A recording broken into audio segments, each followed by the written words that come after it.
Bonjour à toutes et à tous et bienvenue dans La Lettre Pro, le podcast IA, votre rendez-vous quotidien pour l'actualité professionnelle sur la radio et le podcast, automatisé par l'intelligence artificielle. Je suis Brulatour, votre hôte, et chaque soir à 19h, nous vous proposons un résumé de l'actualité du jour en audio. Aujourd'hui, nous sommes le 9 octobre 2024 et nous allons plonger dans les dernières nouvelles du monde de la radio et du podcast. Commençons par l'Allemagne, où une nouvelle campagne nationale pour soutenir le DAB+, est sur le point de démarrer. Outre-Rhin, l'ARD, Deutschland Radio, ainsi que les radios privées, les fabricants et d'autres membres de l'association Digital Radio Deutschland e.V. s'unissent pour lancer cette initiative.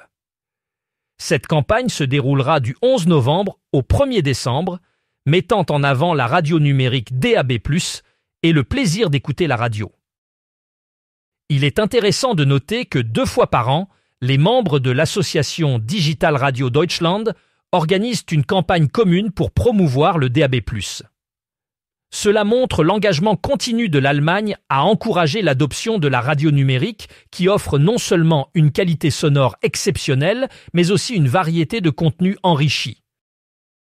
La campagne vise à sensibiliser le public aux avantages du DAB+, tels que la diversité des stations disponibles, la qualité sonore améliorée et l'accès à des informations complémentaires diffusées via le système numérique. Les radios participantes espèrent ainsi renforcer leur audience et attirer de nouveaux auditeurs vers ce format moderne et innovant. Alors, restez à l'écoute pour en savoir plus sur les autres initiatives passionnantes dans le monde de la radio et du podcast. Nous avons encore beaucoup à couvrir aujourd'hui, alors ne partez pas trop loin.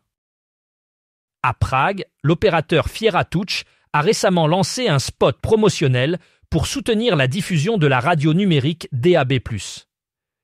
Depuis le 19 septembre, ce spot est diffusé sur plusieurs chaînes de PH Media, visant à sensibiliser le public aux avantages du DAB+, tels que la clarté supérieure du son et la diversité des stations disponibles.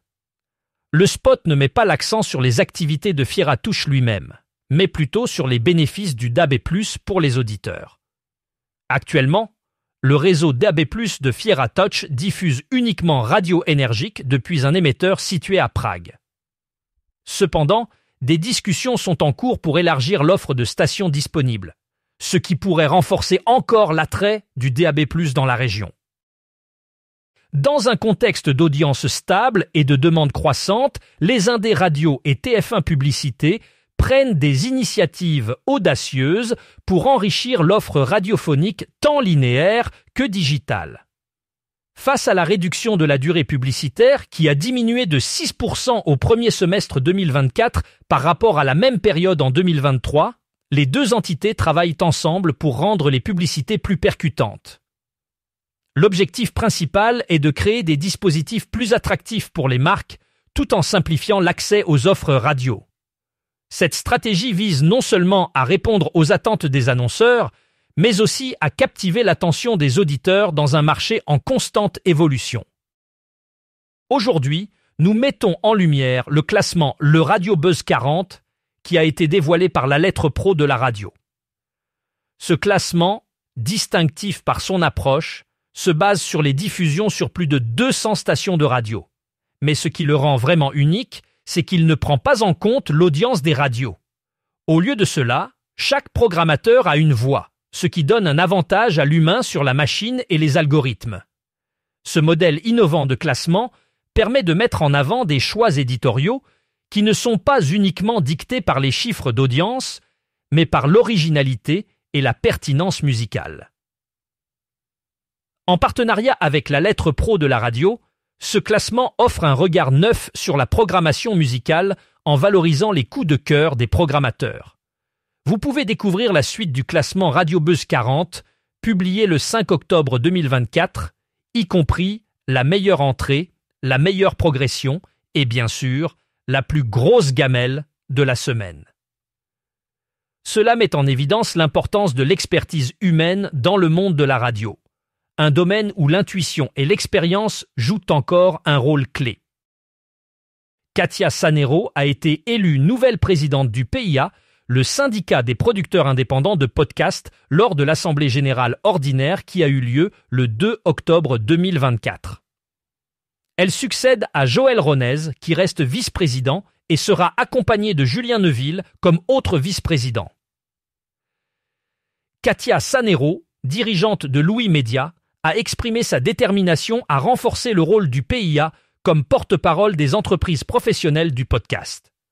Elle souhaite consolider les relations institutionnelles et internationales du syndicat, tout en plaidant pour un dispositif de soutien à la création.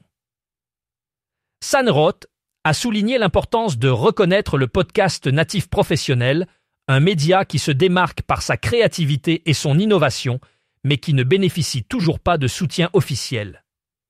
Le PIA, fondé en janvier 2020, continue de défendre les intérêts des entreprises du podcast face aux défis techniques, d'innovation et de distribution.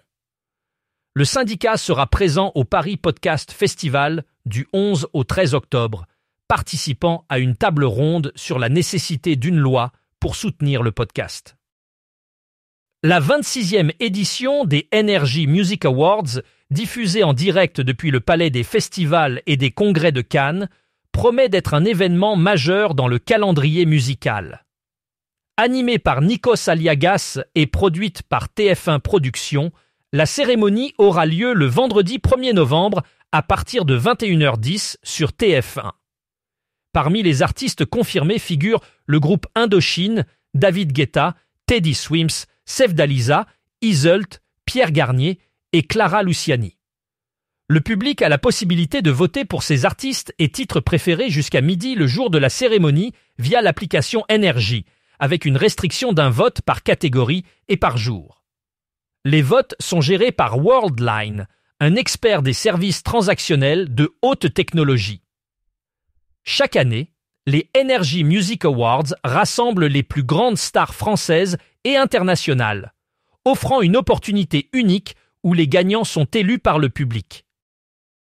Dans l'univers de l'histoire et de la littérature, France Culture présente Fou d'histoire, un ouvrage captivant écrit par Xavier Mauduit qui rassemble les récits personnels de 10 personnalités littéraires et artistiques. Ce livre de 200 pages invite les lecteurs à un voyage dans le temps à travers une France plurielle, débordant souvent au-delà de ses frontières. Parmi les histoires racontées, on découvre le havre d'Alice Zénitaire, depuis sa fondation par François Ier jusqu'à sa renaissance après la Seconde Guerre mondiale. Jean-Michel Ottoniel nous dévoile les secrets de ses sculptures inspirées des pas de danse du roi Soleil, tandis que Gaël Faye nous emmène sur les traces des tambourinaires du Burundi, abordant le génocide des Tutsis. Macha Merrill évoque les Russes blancs exilés après la Révolution d'Octobre. Chaque récit, empreint de passion et de sensibilité, offre une perspective unique sur l'histoire de la France. Xavier Mauduit, agrégé et docteur en histoire, produit depuis 2019 l'émission Le cours de l'histoire et continue d'enrichir notre compréhension du passé à travers ses chroniques et ses ouvrages.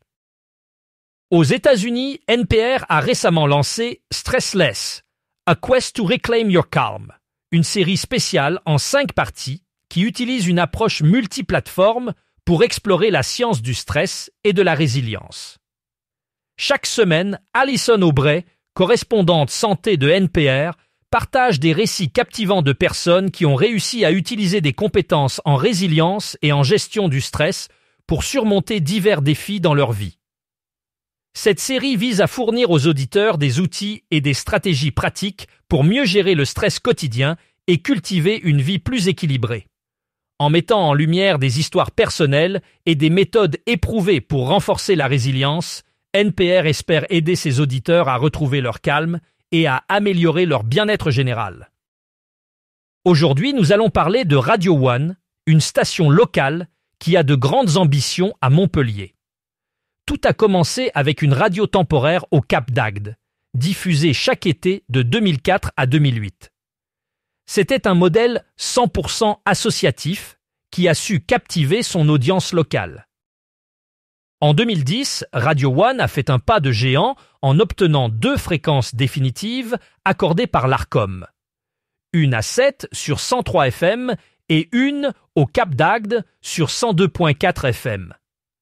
Ces succès initiaux ont permis à la station de se pérenniser et de continuer à grandir. Aujourd'hui, Radio One émet sur 103.1 FM à Montpellier et son objectif est clair: devenir la station numéro 1 dans cette région dynamique. Avec une programmation variée et une approche communautaire, Radio One continue de séduire de nouveaux auditeurs chaque jour. Le modèle de Radio One reste ancré dans ses racines associatives, mais avec une vision tournée vers l'avenir. La station mise sur l'innovation et l'engagement communautaire pour se démarquer dans un paysage médiatique en constante évolution. Et voilà, c'est tout pour aujourd'hui dans La Lettre Pro, le podcast IA. Merci d'avoir été à l'écoute. Nous espérons que vous avez apprécié notre plongée dans l'actualité du monde de la radio et du podcast. Rejoignez-nous demain pour un nouvel épisode. D'ici là, passez une excellente soirée. À bientôt!